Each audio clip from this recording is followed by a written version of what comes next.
Voltron Legendary Defender is a 2016 DreamWorks dumpster fire that lasted for about 8 seasons. I know dumpster fire could be a strong word to use, but listen, I was in the fandom during that time, like 2017, 2019. So I can say that it was a dumpster fire. It was awful. It sucked. It reeked. Legendary Defenders, for those of you who don't know, is one of the many reboots stemming from the original series Lion Force Voltron, released from 1984 to 1985. The popularity of this initial series in the United States alone skyrocketed enough to gain many different variants of the initial premise, such as Vehicle Team Voltron, Voltron Fleet of Doom, Voltron the Third Dimension, Voltron Force, and the one we will be diving into today, Voltron Legendary Defenders. Fun fact, the first season dropped on my birthday. That's cool, right guys? That's fun, that's cool, right? While Legendary Defender has an 8.1 out of 10 on IMDb and a 95% on Rotten Tomatoes, the last seasons weren't that good. I mean, it's been like years since I've rewatched it in full because it's really long. I remember the ending being ass, so I don't know what that says about the series. But today we won't be going into how good the series is, kinda. Today we will be looking at an iceberg of this stupid little fucking lion show, since I've been watching Iceberg videos lately and I thought it'd be fun, and I haven't seen one done of Voltron yet, so I thought it'd be a really cool premise. If you don't know what an iceberg video looks like, it's basically the same thing in each video. So the top layer will be the most known facts about whatever the iceberg video is about, and then as the levels and surfaces progress downward, the facts of whatever media the iceberg is supposed to be about get like more absurd as they go and more unknown. I didn't really want to make my own iceberg because that would take so long and I have to do so much research on top of the research looking into each topic. So I did find one by Seventh Wheel on Tumblr. So shout out to this person. They are a fucking godsend because this is the only Voltron iceberg I've found, and Seventh was kind enough to explain some of them, all of them. So I piggybacked some of their explanations because I could find nothing. So Seventh Wheel, if you are watching this, I commend you so much for compiling this and just having this knowledge in your brain. You are a fucking trooper. I commend you. Now, before we get into this video, I just want to say that I'll be referring to Legendary Defenders as Voltron alone because I think it'll be easier to say than just repeating Legendary Defenders each time I want to refer to Voltron. So I just wanted to give that quick warning. Now, let's get started with the iceberg video. Clance is a ship in the series of the two characters Keith Cogain and Lance McLean. For those of you who don't know what the term ship is, you're too normal to be here, go away. It's basically the shorter way to say relationship and used in romantic settings to say you like two or more characters in a relationship, i.e. saying, I ship Clance.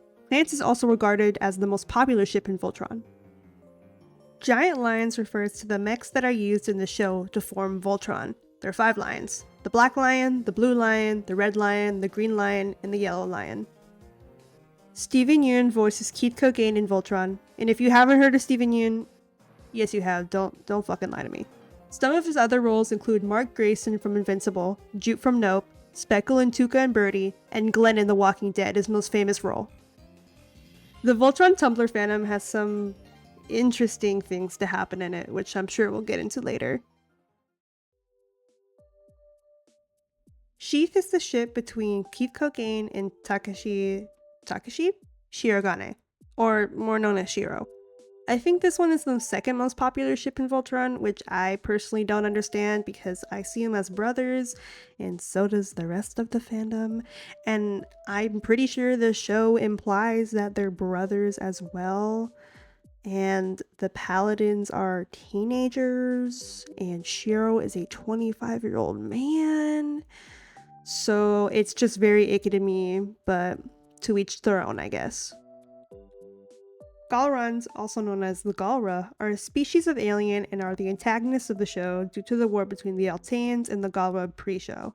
There's a theory in the early Voltron fandom that Keith was Galra or half Galra because of how he doesn't seem to have any family, he can use Galran tech, and he sensed one of the lions' presence in the middle of nowhere. In season 2 of the show, this theory was confirmed that Keith was half Galra. Bex Tita Klaus is the voice actor for Pidge Holt and was one of the voice actors who was very problematic within the fandom. In one instance, they were caught liking a comment under a Sheath post, which we previously discussed the drama surrounding that ship and the distaste towards it. We'll discuss the comment they liked later and its contents since it's down the iceberg. Another instance that happened with this voice actor is that they got into a very public dispute with a 13-year-old Tumblr user for calling out their problematic behavior. The user was asking who Bex was and why they were relevant at the time, to which a 13-year-old Tumblr user, Lance Hunks, responded, saying Bex was a voice actor for Voltron, then tags Bex under the post. Bex responds by saying that what Lance Hunks was saying was lies, and that they're here, motherfucker. Okay, whatever, Bex. And Lance Hunks tags Bex in another reply to someone saying that they believe in all lives matter. Bex replies again saying that it was another lie, which I cannot confirm nor deny because I don't feel like putting my time and energy to Bex more than I already am. And Lance responds with saying, okay, I'll respect that all lives matter was a lie, but the Sheath thing wasn't. Sorry, Bex. To which Bex says that it was a joke with a coworker. Bex was made aware that people started to sexually harass and send death threats to Lance, and responded with saying that it's not okay to be doing that, then made some half-assed apology, which I haven't read yet, so it'll be fun to read that for the first time. Dear Minor. Dear Minor. Hey Lance Hunks, I'm really sorry for exploding the way I did. I couldn't keep making excuses or explaining it was a way, but the fact of the matter is I reacted badly. I'm sorry for cursing at you, and I'm even sorrier about the sad sacks of crap who have been attacking you since then. The negativity spouting from all sides is toxic and exhausting, and none of us deserve it. We are all entitled to our opinions, and your discomfort should not be invalidated. That being said, the internet is an uncomfortable place. I see shit that bothers and offends me all the time. Sometimes, when it's harmless, the best thing I can do is shake my head and keep scrolling. Maybe take a walk. I think we should have done that in this case. I am truly sorry to have dragged you into the fray. There's no way. Anyway, it's a very lengthy post that provided all this information, so I'll link the whole page below if you want to look more into that. There's no denying that if you haven't watched Voltron, you've probably heard about the horde fandom it cultivated. Toxic fans would usually act as any other toxic fanbase would, so nothing new there. There will be some of the most popular scandals farther than the list, as some of the shit is fucking insane. Like, it's actually crazy that people would actually, like, this would be said and done. Ship wars are usually something to happen in fandoms, especially if 2 or more ships are the most popular among fans, so it's no surprise that the 2 most popular ships, Clance and Sheath, were, in a ship war. And I will say, I am on the Clance side of this war, there's no denying it, I am a Clance shipper. The 2 most common argument for Clance was that shipping 2 rivals was problematic.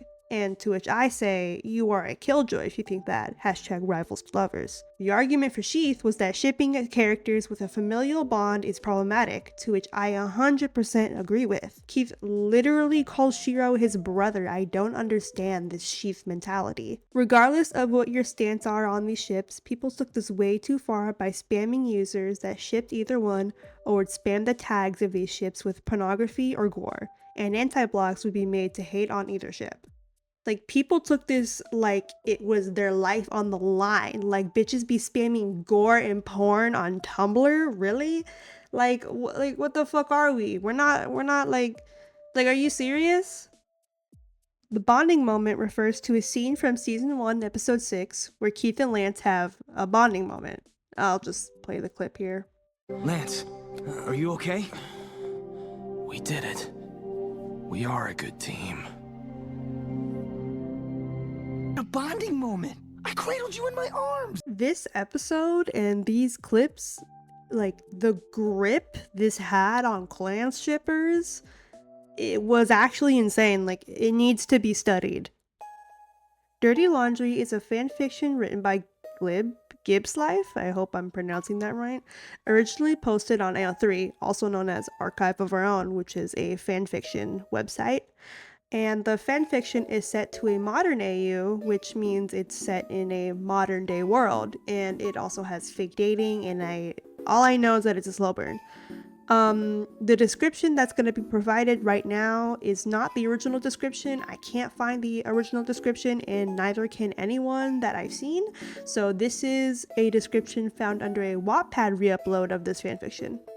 2 whole months of free laundry in exchange for 2 weeks of being my fake boyfriend? Deal? Keith hesitated for a moment. Was this really worth it? Hardly. Lance was an asshole, and he wasn't sure what fake dating would entail. But free laundry was free laundry, right? Alright, it's a deal. Or, Lance makes the mistake of telling his mom he has a boyfriend coming home with him for Christmas. Keith makes the mistake of agreeing to being Lance's fake boyfriend. There are 2 re-uploads to my knowledge of this fanfiction. There's one on Wattpad and there's one in a Google Doc under a Tumblr post. I will link both of them in the description if you want to check those out. Just a disclaimer, it's very long. On Wattpad, it has like the read time of how much it will take you probably to read it, and it's 6 hours and 54 minutes, and it's 208 pages according to the Google Doc with 9 chapters. So I'm not going to be reading all of that. If you want to read that, that is totally up to you. Honestly valid if you love slow burn. The original of the fanfiction is not up anymore. It has run into some controversies, and there is a summary of the controversies provided by Plain Slight on Reddit. Thank you, Plain Slight. I'm so glad I found this. You are crazy for linking all this. You are awesome. I will also link the Reddit thread below if you guys also want to check that out. So I will be reading a snippet from Plain Slight's post about dirty laundry. Honestly, it's hard to describe just how insanely popular Dirty Laundry was in the Voltron fandom without being there. But this fanfiction was everywhere. It went from being a fairly popular clans fic to being the 5th most kudoed fic on AO3 of all time. After Gasolina, a 2010 reggaeton song, was referenced in the fic, the comments section was filled with clans fans. This video contains some examples in the comments below. Fandometrics, a fairly popular Tumblr blog which chronicles the most popular fandoms/ships of all time, made this post on July 27, 2016, referencing the Voltron fandom airing Dirty Laundry. Sanchez became a popular headcanon for Lance's last name after the fanfic. This was before Lance was officially confirmed by Voltron crew to be Cuban. Other headcanons from the fic, such as Lance being Mexican-American and having a large family, were already around, but they blew up after Dirty Laundry. Abuelita is coming became a popular joke amongst Dirty Laundry fans, as a reference to the fic. So yeah, Dirty Laundry was insanely popular. The author was getting kudos and praise, fanart abound, and Dirty Laundry fans were eagerly waiting for the latest updates. What could possibly go wrong? After a short time of being untouchable masterpiece, some Voltron fans began to question the fanfic, in particular its portrayal of Lance's Mexican-American family. Here are some of the issues parts of the fandom, especially Latino fans, had. Lance and Keith dancing to the aforementioned Daddy Yankee song Gasolina. While from what I can gather, Gasolina is a popular song within the Latino community, some Latino fans took issue with the white author putting this in. La Chancla. For those of you who don't know, La Chancla is a fairly popular joke within the Latino community whereby a family member, usually the mother, punishes a child by beating them with their shoe. Again, people took issue with a white author putting this in their fic. Whether this is offensive to Latino abuse survivors by making physical abuse into a joke or just stereotypical depends on who you ask. Did I mention the author is white yet? It's hard to find these posts now as many of them have been deleted. However, Tumblr user Hunty Pastel Lance has a post here which sums up the drama. There were also allegations that some of the people calling the fanfics racist were white themselves. But I can't find any evidence either way. I can neither confirm nor deny this. The drama has led to the author herself making a Tumblr post, which you can find here. The TLDR version is that the author apologized for any offensive portrayals of Mexican Americans in the fic, and is willing to listen to any Latino person who was offended or wanted to help her in writing it. This received mixed reactions from the fandom, but overall, things seemed back on track. The author admitted that she fucked up and wanted to learn. What more could one ask for? What else could possibly go wrong? Aside from the racism allegations, the fic seemed mostly drama-free, and in spite of the controversy, the fic was still popular and receiving kudos, fan art, and bookmarks galore. And then Alexei was introduced. Alexei is a family member of Lance's who was introduced in Chapter 4 of Dirty Laundry. In Chapter 5, Alexia is confirmed to have autism and sensory issues such as food textures, which is common in people with autism. All hell broke loose. Now allegations of ableism for stereotypical portrayal of autism and racism are being launched at the author. Eventually, Gibbs Slythe made another post addressing the drama, which again you can find here. One bombshell from this post includes the author stating that she will not be updating the fanfiction regularly. Previous updates were posted weekly, and would instead just post one big update and will be done with the fanfic. Again, this received mixed reactions, although even people who didn't like the fanfic began standing up for the author as she had been receiving harassment for the writing. However, the damage was done. Dirty Laundry and its author was receiving hate and criticism, and even people who originally liked the fic began to stray away. So, around the 2019 to 2020 Voltron fandom, there was a rumor surrounding fans that sent the DreamWorks team or the voice actors cupcakes with glass in them. I don't know why this was a rumor or how this even started, but their demands were that clans become canon. Or, I don't know what comes after that, but it was false either way. And I thought this was real for the longest time until pretty recently, so, yeah. Cake is the abbreviation of the popular saying, or once was popular saying in the fandom, Clance is Canon King. Now, I don't know who came up with this, but, I fear it was very iconic that literally everyone would say this. Like, I would not go in any clan space and not see someone use the word kick. Hashtag socks for sheath is something that I cannot find any record of, so I'll just be yoinking from 7th Wheel under their explanations under this post. So allegedly, Sheath shippers believed that there was a secret ending where Shiro and Keith got together and sent socks to DreamWorks to make them canon. I don't know how they would accomplish it by sending socks, but I believe that this happened.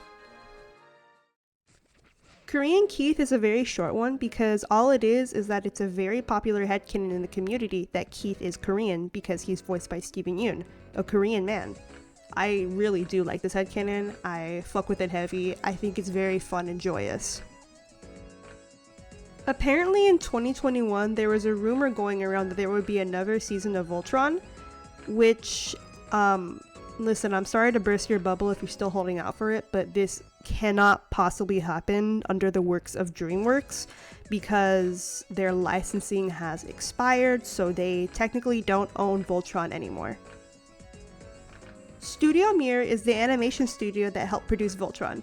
In 2017, a Voltron fan got a tour of the studio and took pictures without consent of behind-the-scene footage and information for the next season they were producing. The person who posted the pictures to Tumblr said that they would take the post down if they made Cans canon.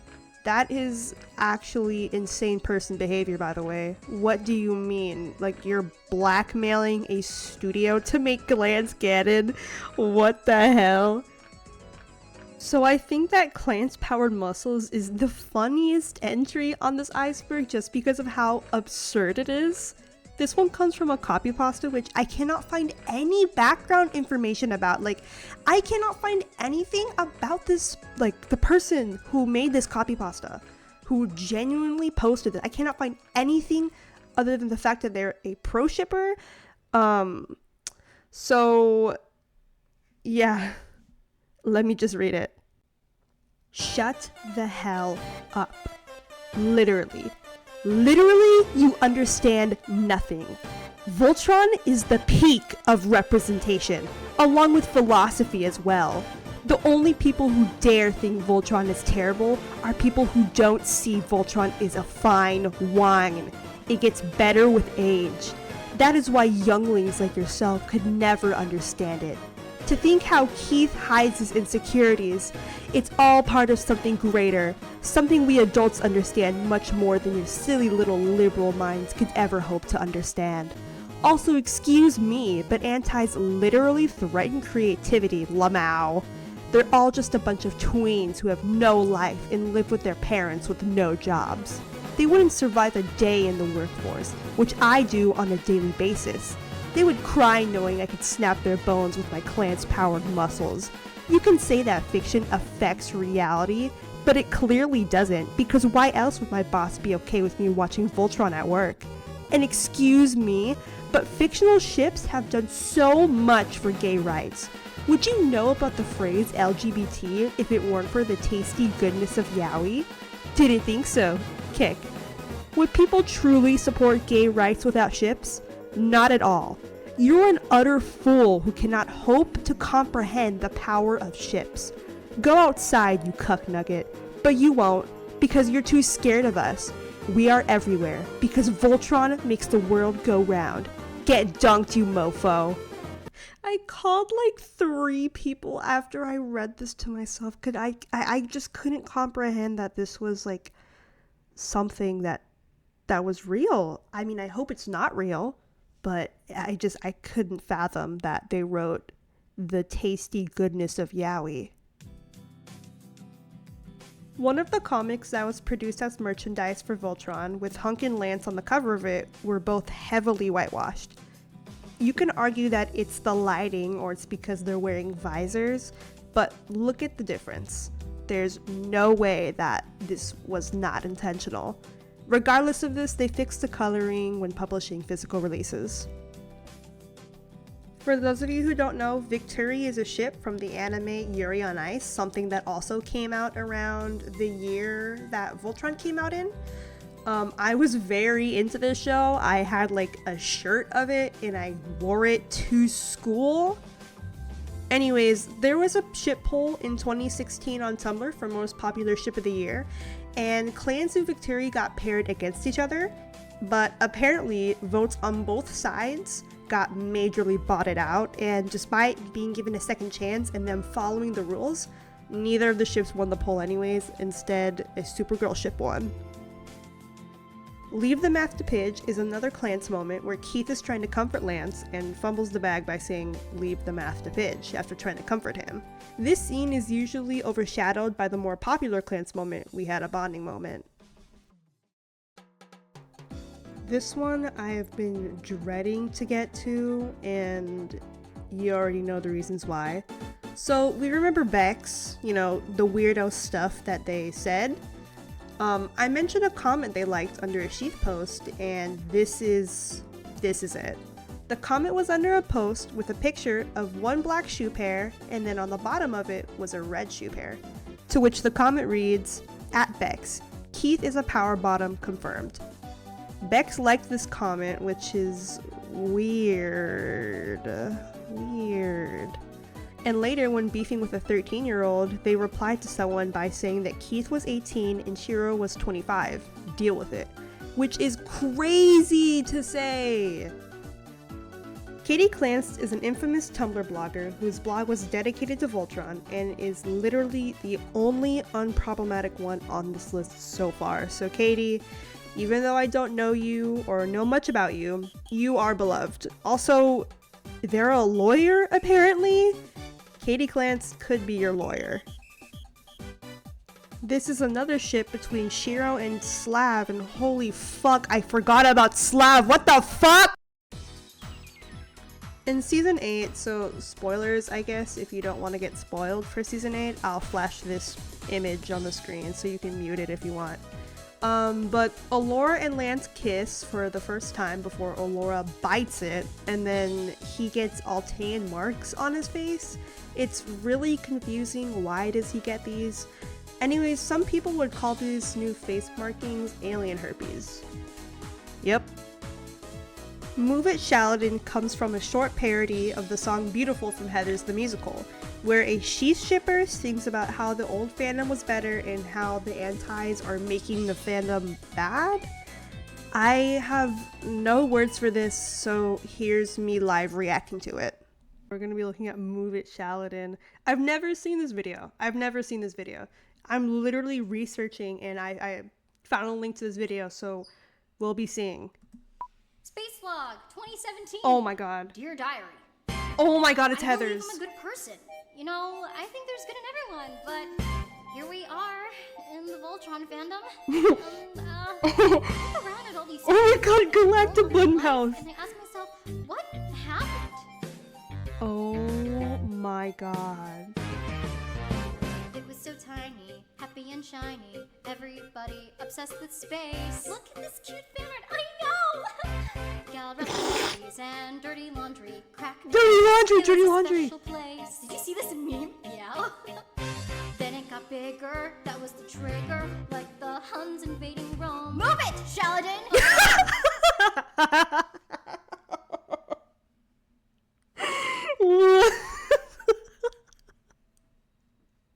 Sorry. What? Welcome to this fandom. This ain't no fandom. This is the Thunderdome. What? Hold your breath and count the days. The seasons come soon. Season 3 will kick my ass if I'm not dead by June. But I know, this can be beautiful. I pray for a better way. If we change back then, we could change again. Oh my It god. can be beautiful. Oh my god. Ugh, just not today. This reeks of 2017. This reeks. Not to mention, they're holding a sheath book? Insane. This is sheath propaganda. Look at that. Anti, you're gross for shipping. I think this video really embodies what the art community or the art style at that time was, because this is very Galactibun, this is very Scribble, whatever their other, like, whatever came after that. This is very Candy Store Heathers, Hamilton animatic-esque style, and I appreciate the blast from the past. Kira is a ship name of Akira and Leonardo from the cyberpunk-inspired AU of Clans, which got super popular. When I was researching and seeing the fan art, I remember seeing some of these fan arts in on Instagram, and I was just eating them up.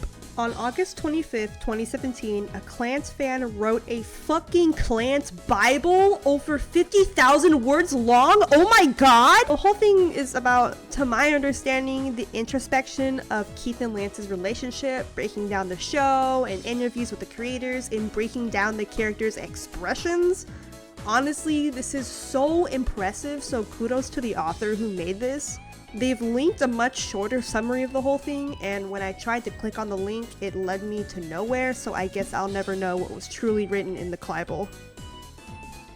On September 26, 2017, DreamWorks Voltron VR Chronicles was released on Steam, which isn't really talked about. I mean, I didn't even know this was a thing until making this Iceberg. The reviews are mostly good, but there are some bad reviews complaining about how the game is too short and how it's only about legendary defenders. This one is a cosplay TikTok posted on the early days of TikTok where it shows two Voltron cosplayers, that Galro old lady and Keith. Keith then grows boobs, gets put into a maid dress, and then starts to twerk. I don't know why he's throwing that ass in a circle. I couldn't find anything on this one, so I'm just going to use Seventh Wheel's explanation for this one, so I'm just going to directly quote them. Jeremy Shada, Lance's VA, was well known for, if memory serves, the Clans dynamic in a way that fans tended to interpret as they would end up together. While I have no idea for certain if this was his intent, fans joked that showrunner Lauren Montgomery was going to lock him in her basement if he kept dropping hints about Keith and Lance's eventual romance arc. The Greasy Keith movement was something that became a movement because of people on Tumblr and Instagram who would draw Keith and depict him as a soft boy. So people who started the Greasy Keith movement tried to combat that and would draw him greasy haired and batshit crazy, and like he would be really into conspiracy theorists. Between seasons, people got really bored of waiting and would make Tumblr blogs of the Voltron characters as Brodies. I also found 2 My Little Pony Voltron crossover fanfics on fanfiction.net, so that's cool. Keith's middle name is Gerald. Yep, that's it. I searched this up and found some Instagram profiles with their names being this, also SoundCloud profiles. So I'm happy to see that people are still role-playing fictional characters on Instagram and SoundCloud. So there was a debate mid-season because fans got bored of waiting again. So they started to have this debate that Keith Voltron was actually hatched from an egg. I found this whole thread on Tumblr debating whether or not he was hatched or not. Truly a time. I couldn't find any screenshots or videos about this one, but Jeremy Shada, Lance's VA, called Keith and Lance Space Ranger partners in an interview, and the fandom took it and ran with it. And I also found a fanfiction on AO3 called that, so that's cool. Right now, I'm just gonna be saying some bonus things that 7th Wheel left out of the Iceberg or forgot to add. And I thought it would be fun to add either way because some of these looked really interesting and I will be reading some of them for the first time. So I will go through them as quickly as I can. I'll just read this one. I'm also reading this one for the first time. It's called I Chose God Over Shiro. So let's start. I'm hetero, but I have a tendency to fetishize gay male characters. Oh my god. Sometimes, and I hate it. I know it's a sin, but also even the gay community would be mad at me for fetishizing them. It's like a lose-lose situation on every side. Pray for me if you have a moment. That was anonymous.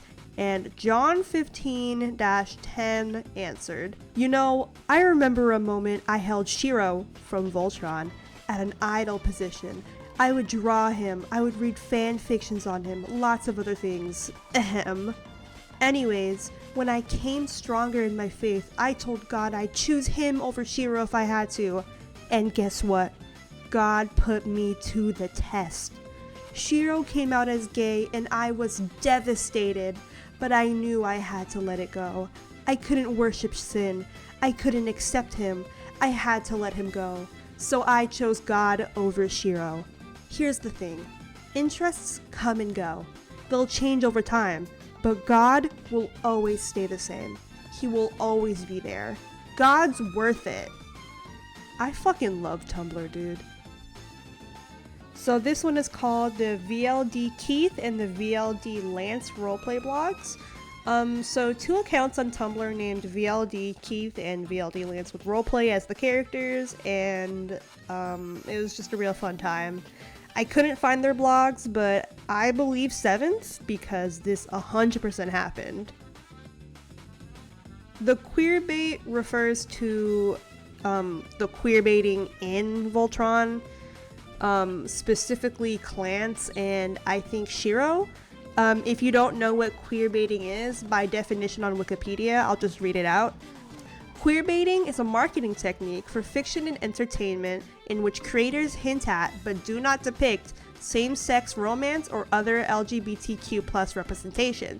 The purpose of this method is to attract, bait, a queer or straight ally audience with the suggestion or possibility of relationship or characters that appeal to them, while not alienating homophobic members of the audience or censoring by actually portraying queer relationships. Also, Netflix tags keywords for their shows, like, you know, you search up a character's name or you search up something relating to the show and the show will pop up. When you search Clance in the Netflix search bar, Voltron comes up, but when you search up Allorance or Sheath, nothing comes up, which I find very interesting. So I didn't even know this was a thing. For seemingly no reason, the official Voltron YouTube made a Minecraft trailer for the first season of Voltron. Like, it's not even like a collab trailer with the Microsoft version with Bedrock.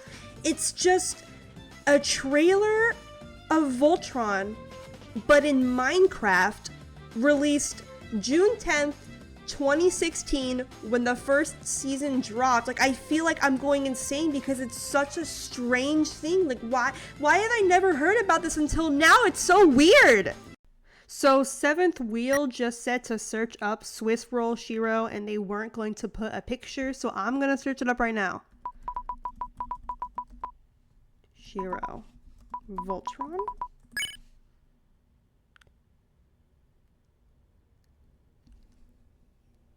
Is this real?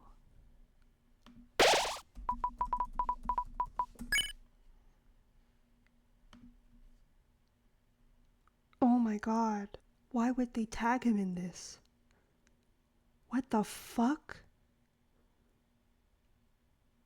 What the fuck? So yeah, this was the Voltron Iceberg. Full credit to this iceberg goes to Seventh Wheel on Tumblr. Make sure to go check them out. They also make incredible art. They are so talented. But let me know if you guys would want to see another iceberg video like this or something else. I really do just like sitting on my ass and yapping for like an hour into a mic because I think it's so fun when it's something that I am passionate about and I have interest in. This has been fun. My brain has fully rotted, I think.